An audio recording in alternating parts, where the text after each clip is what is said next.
fighting for child support in the same I went through with Scrappy right now. You a bitch. I went with Scrappy. That's what you are. You a bitch. That's what you are. That is my you one thing. You're I don't give a about that. Bitch, you're second best. He followed me to the Dominican Republic and you know that hoe. He proposed to me first. He wanted to be with me. He wanted to marry me and I left. Let's see if he's what you I left. Why are you still arguing about your baby daddy? You're second best. Who do you want to When I see you in the street, just know. Square up? Oh, bitch, square the up, man, bitch. No. You know I don't like you, bitch. Oh, is it a fight? Girl, what? Who I got to do? Let me out.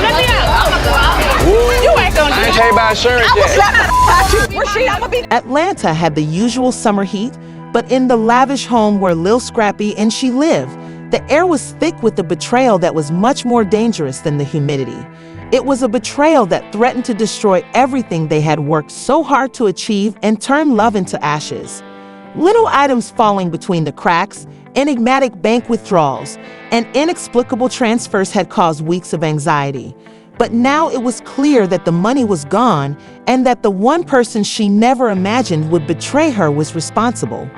Bambi's phone rang constantly on the coffee table while she sat in their living room, her heart pounding. The news was catastrophic, a storm she had never anticipated, and she had just hung up with her lawyer.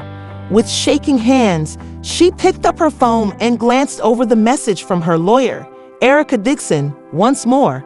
The name burned in her chest like an open sore. Erica, Scrappy's ex-partner, who had constantly hovered over his life, had been a part of the family in a way that Bambi could never fully erase and had shared his past with him. The $3 million had been stolen and was passing through a number of more convoluted accounts, but the trail led straight to Erica. Bambi had always thought she could trust a distant relative, but nothing more. Even though Bambi knew she had to tell Scrappy, she felt a knot in her stomach tighten as she stood in the middle of their home, where they had laughed, cried, and dreamed together. Even though she was aware that he would ruin everything, she had no choice. Despite her uncertainty about his reaction, Bambi waited silently for the confrontation, knowing it couldn't go well. In an attempt to complete several music projects that had occupied him for days, Scrappy had been working late. Exhausted eyes scanned the room when he eventually stepped inside. Bambi stood up and looked at him coldly, her hands trembling. With a tense voice, she said, "We need to talk."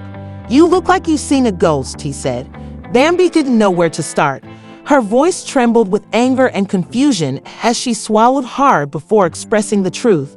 The words felt like a strike to her stomach. "How do you tell the man you love that someone close to them stole millions of dollars?" "Erica," she grabbed the cash away from me. Scrappy froze, stiffening throughout. "What are you talking about? How was she able to do that?" Bambi's voice broke as she raised her phone. "I have proof that the accounts used for the wire transfers are bogus. She accomplished it, and everything is there." Persistent, the $3 million was accepted by her. Scrappy's face became white since the place was so silent. He didn't want to believe it, so his jaw tensed as he processed what she was saying. Erica, although his child's mother, had always played some role in their lives. The thought that she could do anything like this was a gut punch. With his mind racing, Scrappy ran a hand over his hair and walked back and forth. "Are you sure you know how things can go wrong, Erica? Your money was stolen by Erica. I wouldn't be telling you this if I wasn't positive." Feeling betrayed, Bambi gave a cold response. "The money's gone, Scrappy. It's her fault.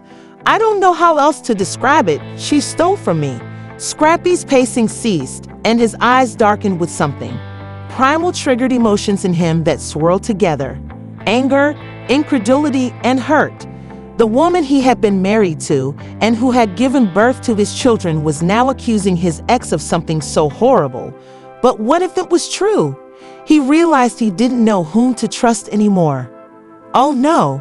Bambi, despite the arguments between Scrappy and Erica, Bambi was unable to bear the hurt in his voice. As a member of their extended family, she trusted her, and once she told the truth, there was no turning back. With his hands clenched, Scrappy turned to face the door. "I presume," he roared, his voice as hard as stones.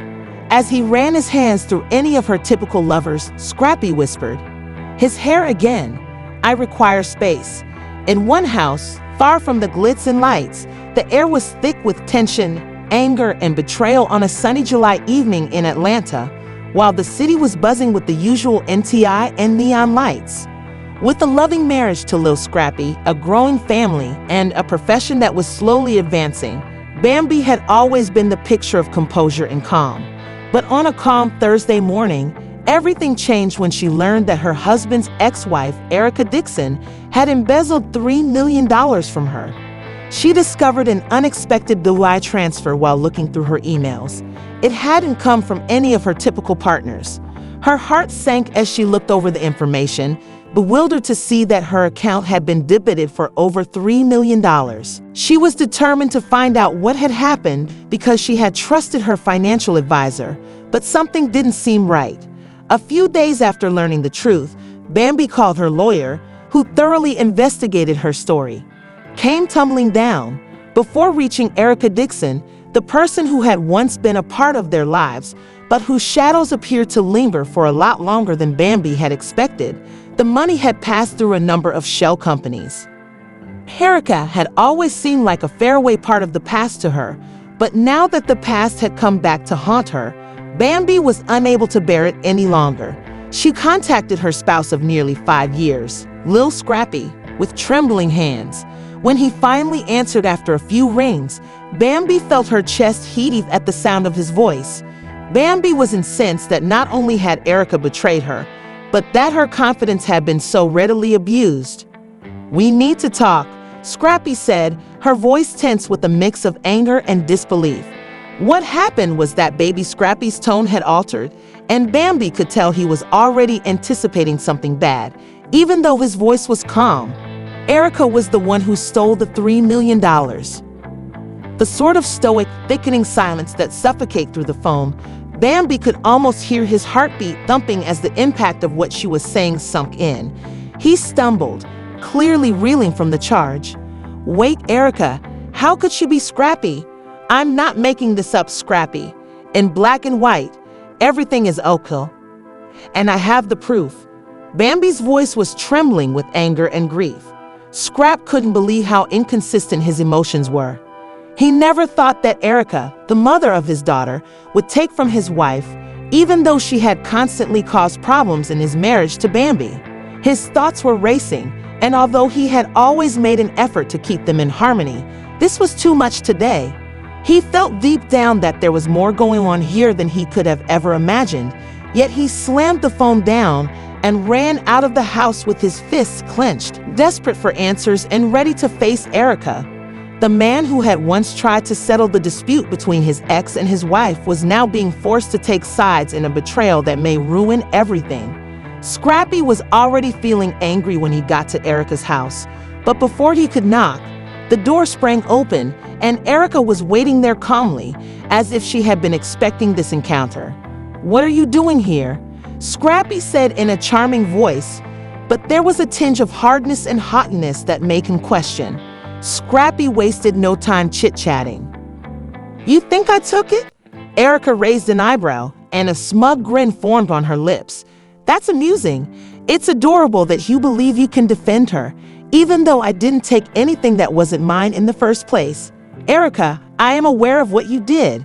You stole the money from Bambi." Despite his anger, Scrappy remained composed. "You don't know how you're treating Eric." Eric merely chuckled without care if you said, "So Scrappy, but maybe you should investigate who is truly in control of this more thoroughly. You might find out some unwelcome information. You're mistaken to believe that I'll allow you to harm my wife." At home, Bambi sat on the couch, her mind racing, unsure of what to do as the woman who had been her greatest adversary became her deadliest enemy and the love of her life was disintegrating before her eyes. He stood there more confused and frustrated than ever as she closed the door in his face. The $3 million was about the lack of trust and the potential for evil behind well-known faces. A few hours later, Lil Scrappy returned home looking perplexed and agitated. Since the battle lines had been drawn and no one knew how things would ultimately play out, He had more questions than answers, but one thing was for sure, their lives would never be the same again. As the narrative went on, it became clear that this was more than just a monetary loss. Rather, it was a conflict between love, loyalty, and the brutal truth that sometimes the people you care about can turn on you in unexpected ways. Bambi and Scrappy stood facing one another in the corridor in the deafening quiet.